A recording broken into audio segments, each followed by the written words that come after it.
All right, welcome back. It's time for health segment, and it's time for us to talk about prioritizing your family's health this year 2022.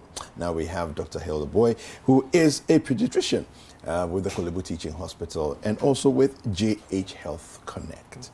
Hi. Hello. Doc, how are you? I'm fine. All right, it's good to have you back here. Now, Happy New Year. Happy New Year to you. Happy New Year. Yeah. Health of the family. What do we need to do when we talk about prioritizing? What are the things we need to take note of? Okay.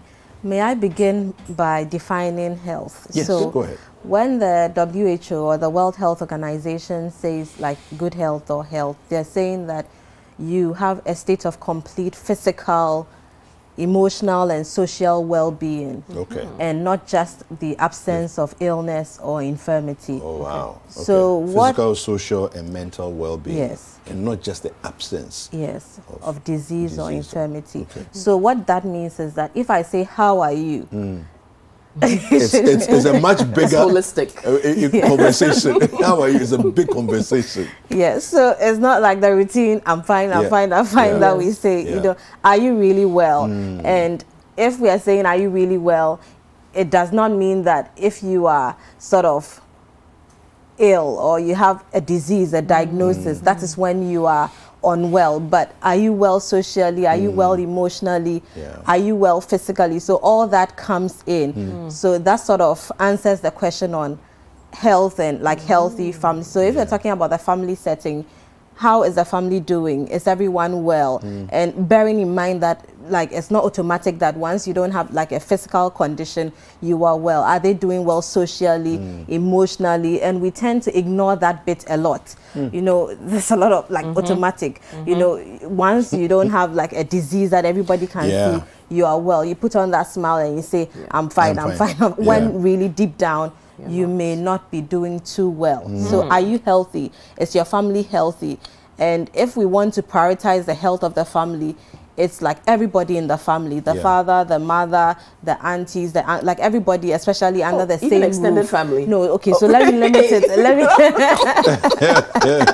I'm like the nuclear crash. I mean, we're struggling. Auntie and uncle to come inside. Wow. Okay, let's limit it to the nuclear family for now, but it extends to like everybody else, but the nuclear family. So how are the children doing? How are they? And in talking about prioritizing their health, we are talking about every aspect of their health, not just like the illness. So emotionally, how can we ensure that they are better or they are well? Do the children have like people that they play with? Do they have friends? Do they have like other children, other older people that they communicate with? Are they well? So this is another aspect that we tend to ignore a lot. So children need to have people that they can play with or can communicate with so that they can be healthy. If we're looking at the adults, it's the same thing. They also need to constantly be communicating. They need to have a support system that ensures that they are emotionally well. Wow. How do you, as a family, you know, it's the beginning of the year, do you sit down as a family to evaluate each other? How do you start to pinpoint, you know, who is well, how everyone is doing, or how do you evaluate yourselves as a family? It's something that like can easily be done sort of towards the end of the year, but it's not too late if it's done now. So you can sit down, reflect as a family, especially the younger children may not really understand what is going on, but if they are verbal, like from about 4 years, 5 years, and they can talk, you may sort of include them also in that conversation. Find out what the past year was for them, how they felt, how they were doing. You may have you may definitely know if there was an admission or there was an illness that everybody is aware of. It's very easy to know. Now, for those with chronic illnesses, it's also good to sort of evaluate. So if I was like hypertensive, how did I do last year? How were my blood pressures?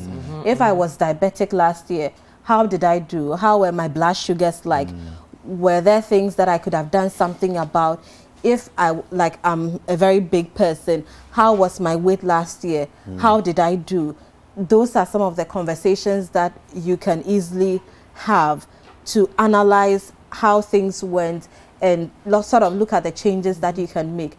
Now, regarding the changes that you can make, so if it's your medications, you know that you should comply with the medication, and especially with the chronic illnesses, diabetes, hypertension, like high levels of cholesterol, HIV. With many of these, people tend to come to a point where they feel that God has healed me. I won't take my medicines anymore.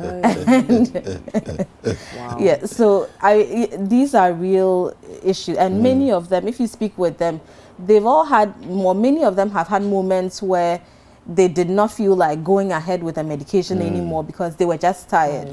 Yes, but you can't give up if you are on a medication for a chronic condition, because it doesn't just go away. All of us pray, all of us, you know, trust God for healing and everything, but your medications are helpful to keep you in check. So the medications are another thing that need evaluation. And you see, for some of these things also, when you go to hospital for your routine or regular follow-up, it's good to have conversations with your doctor about your health and ask, oh, how are we doing? Like, how am I doing? You know, how am I doing with the medication? How am I doing? How is my body doing? You know, you have those honest conversations with them, and they can give you additional information if need be to help to sort of make this year better than the last year. So it's a relationship that you have with your healthcare professional, and that can also help. So we've spoken now about the chronic conditions and compliance with medication, which is a major thing. Now, on planning for your health and prioritizing, you need health insurance. Yes, you do. Or plenty cash. Or plenty cash. Plenty cash. Or plenty cash. Somebody will say that, oh, I don't have any illness. Why do I need health insurance? I'm well, I'm fit. Why do I need health insurance? But, you know, illness can happen at any point in time and to anyone, from a common cold to cancer. Anybody can get ill at any point in time within the family. So it's important that as you plan for the year, you plan to have a form of health insurance. The basic national health insurance, yes, it works. Today we are not discussing pros and cons, but today we are saying get insurance. Yes, everybody should have insurance. You have doubts about me. Did I say I have doubts? No, we are talking about body language.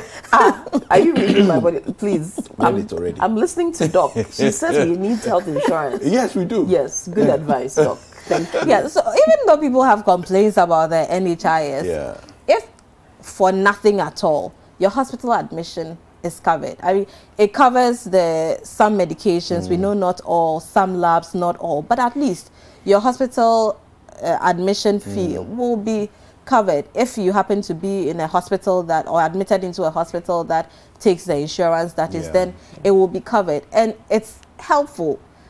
Aside that, we have the private health insurance, which you can also consider depending on. It's expensive, yes, but can be expensive. I'm sure that one you have no complaints about it. Even with that, no.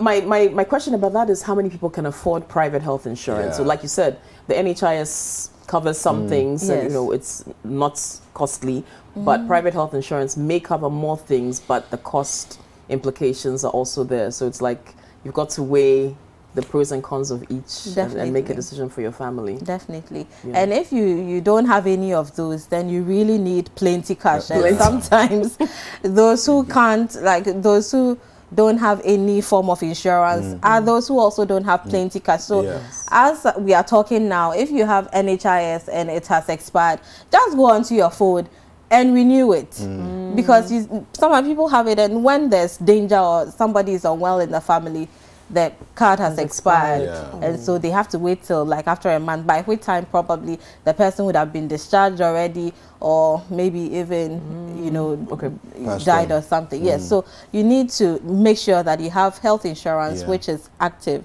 Otherwise, you get plenty cash as a backup, so that when you are unwell or somebody in the family is unwell, you can just walk into hospital and get the person seen.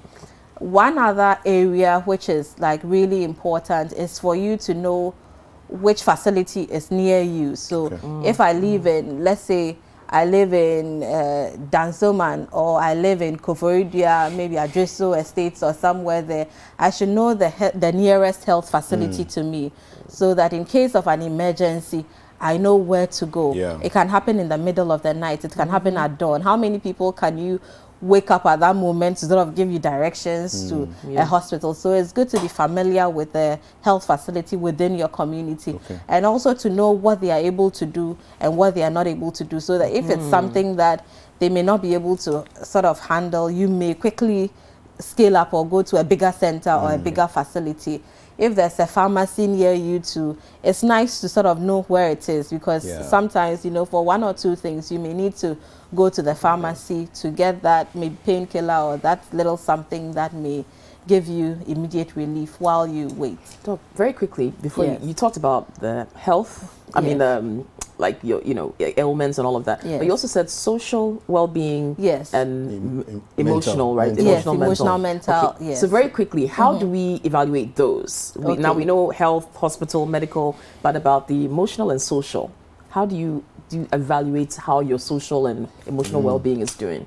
So it's difficult to sort of do everything yourself. There are some times when you may have to go to hospital or see a psychologist to do like to take a score, and I'm sure there will be some online too that you can easily also log on and fill to test for maybe depression, assess for some of those things. But if you feel unhappy or you feel moody all the time, there's something we call anhedonia. So like nothing makes you happy. You can't be happy. Like when everybody is happy, you are still sad, no matter the amount of good news or whatever good things are happening in your life. You can't be happy, or you feel like withdrawn. So I'm sort of going through some symptoms of depression here.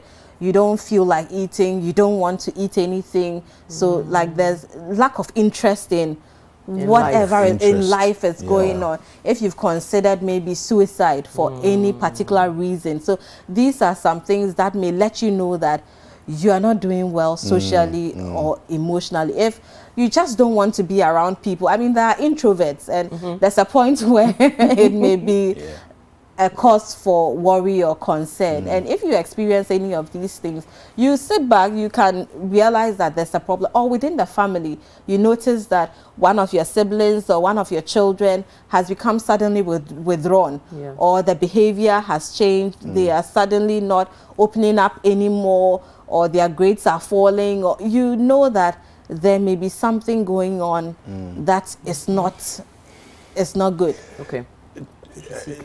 Just quickly before you leave us, the issue of reporting early. Yes. You know, let's just talk about that, because I think that we tend to be very, you know, it's like, oh, and you know, let me just memphis parabi, you know, those kind of things that we do. But the importance of reporting early to a facility. The importance of reporting early to a facility is really important. And it's really important that we talk about it. If you have an let's say you suddenly have a headache, you take medication, it goes away, like paracetamol, painkiller, it goes away. That's good. If the following day you have a headache, you take paracetamol, it goes, that's okay. But if it becomes persistent, like you are having a headache almost every day of the week, you should know there's a problem, and you should not stay at home with it. And for many conditions, so you say, one may say, oh, common headache. For some people, that common headache ended up being a brain tumor. You see, so it can be like the illness can be on like a sort of scale, or like you have a wide range that can fall within for any particular symptom that one may have. So if it becomes something that is persistent and is not going away, you don't wait. You go and evaluate. For somebody, that headache may be because maybe there's a refractive error, they have an eye problem. For somebody, maybe because they have, what's the name? High blood pressure. High blood pressure, exactly. Thank you, Kofi. Or even constipation.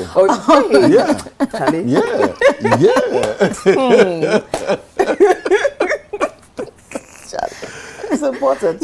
So it's important that you don't sit on your illness. And one of the main barriers for people is probably because they don't have money.